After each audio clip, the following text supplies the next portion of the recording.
സ്മരണയിൽ കേരളം ശ്രീനാരായണ ഗുരുവിന്റെ 170-ാം ജയന്തിയാണിന്ന്.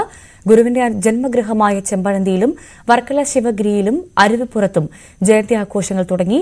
ചെമ്പഴന്തി ശ്രീനാരായണ ഗുരുകുലത്തിൽ രാവിലെ 10-ന് ദാർശനിക സമ്മേളനം പ്രതിപക്ഷ നേതാവ് വി.ഡി. സതീശനും ജയന്തി സമ്മേളനം വൈകിട്ട് 6:30 മുഖ്യമന്ത്രി പിണറായി വിജയനും ഉദ്ഘാടനം ചെയ്യും.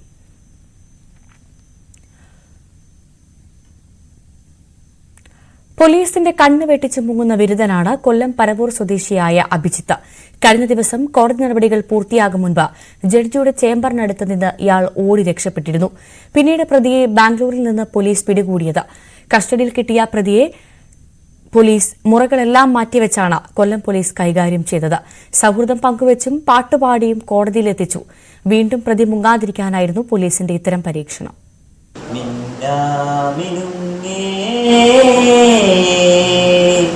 മഴയത്തും വെയിലത്തും പോകരുതേ നീ, നാടിന്റെ വെട്ടം കളയരുതേ.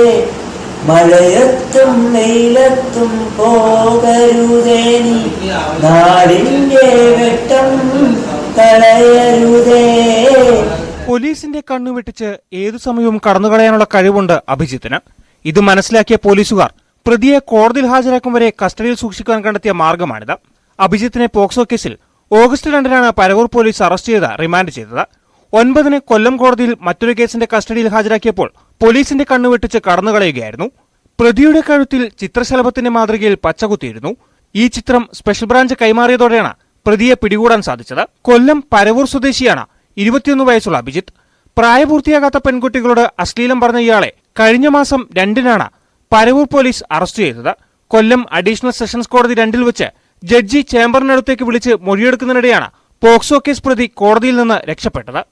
പോലീസ് പ്രതിയുടെ അമ്മയുടെ മൊബൈൽ കേന്ദ്രീകരിച്ച് നടത്തിയ അന്വേഷണത്തിലാണ് വിവിധ സ്ഥലങ്ങളിൽ നിന്ന് ഫോൺ ചെയ്തതായി കണ്ടെത്തിയത്.